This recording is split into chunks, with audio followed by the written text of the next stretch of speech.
Welcome to Mack Training Academy. We're going to go through some details. So the previous video showed kicking more when you're mobile. You can use it for shadow boxing.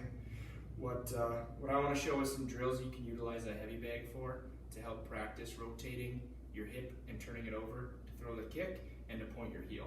So just some quick review.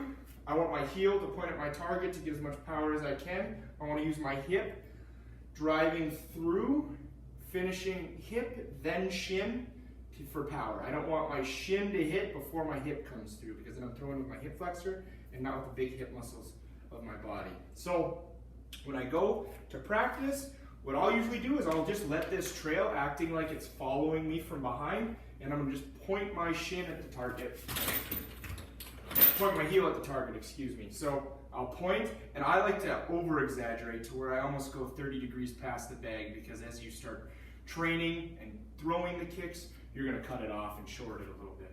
So I'm going to over-exaggerate, turn my heel off at an angle, and have my shin behind my hip. The other thing you'll notice is when I throw my leg, it's coming up, and as I come up, I turn my hip over and in, and I finish with the shin. So it comes up and through, up and through. So I'm pointing the heel, driving the hip up, turning it over, leading with the hip, finishing with the shin here. And that's some details and tips you can use for the heavy bag. Not trying to hit for power, because as you get better with your turnovers, the power will come.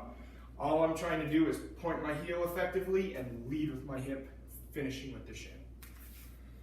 Give us a subscription, we'd appreciate it. Like, comment, ask any questions you may have.